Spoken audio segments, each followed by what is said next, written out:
And they've been accused of double standards after allowing Palestinian flags to be flown in the months after the war broke out in Gaza. Now, the Prime Minister's spokesman said he hasn't commented on specific councils, but said the Keir Starmer was a strong supporter of putting up English flags because patriotism was always important. Narinda, you've waded into the flag row as well here. So what Keir Starmer... had a busy week. Yeah, you've been very busy. What Keir Starmer has been saying is of course he encourages people to put up flags. Number 10 have clarified that he's not saying that people should be putting up flags on lampposts, and in public areas and attaching them to sort of... And what he's actually saying is that that Downing Street put up when there's a match, a football match, and the country celebrating. And no one ever has a problem when Lionesses are playing, or England, or Team GB. We all want the flags up. We all feel very proud. No one is saying that you can't put your flag up because, you feel proud of your country during those events. The problem here is, and everyone's conflating the issue, this raising of the colours is led by a group of people, men, proud Englishmen of their identity.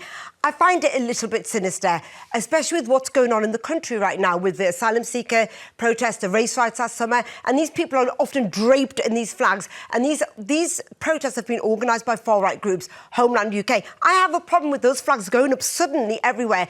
The reason the Palestinian flags went up is for an ethical reason, a humanitarian reason. There's kids in Gaza being starved to death. There's a reason they went up. And they're put up in the majority Muslim areas. They're not just randomly put up everywhere in front of English businesses. The problem with these ones is, what is your intention? What are you fighting? What's your cause? To show pride in your country. There's no match going on. There's nothing going on.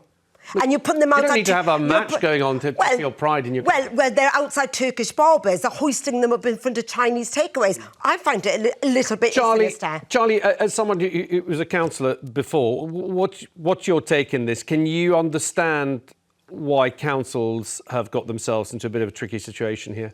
Oh, totally, yes. I hate to be the killjoy, but, you need to apply consistency across the board. So you can't just go around... You can't even put on a roundabout a birthday banner, as fun as that is to say happy 60th, happy 70th. It was my mum's 70th, actually, at the weekend, so happy birthday, Mum. But you can't put up a sign on the roundabout because that will be distracting to drivers. You can't just put signs up willy-nilly because any old cause could appear, anyone's celebration, anybody's view, anybody's whatever, and that's not right. You have certain areas for council authorities to have their advertising, and you go through the council to do that. But it has to be applied consistently. You can't say, on the one hand, I'm going to fly a Palestinian flag, unless it's for a set period of time, say a week. You can't just say, I'm going to fly the pride flag, unless it's for a particular cause. And that was the crux of this, wasn't it? The fact that people feel that those Palestinian flags were allowed to be flown for a long period before the council then took action and took them down,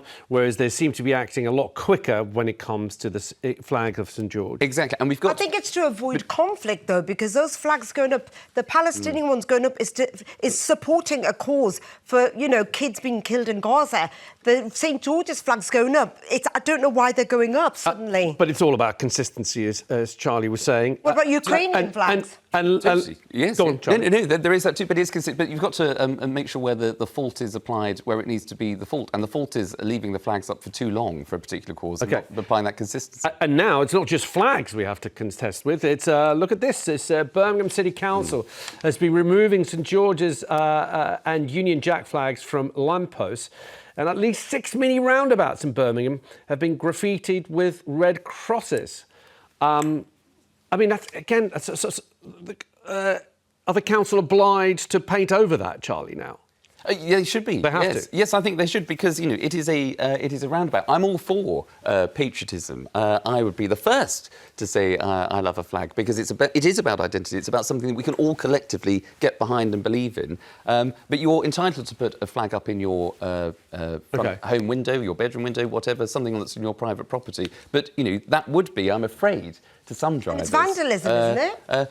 It could be seen as that, but to some drivers that would be a distraction. So you can't just go round on public land doing what you feel is right, but you can do it on your private time, in your private home, and that's the difference.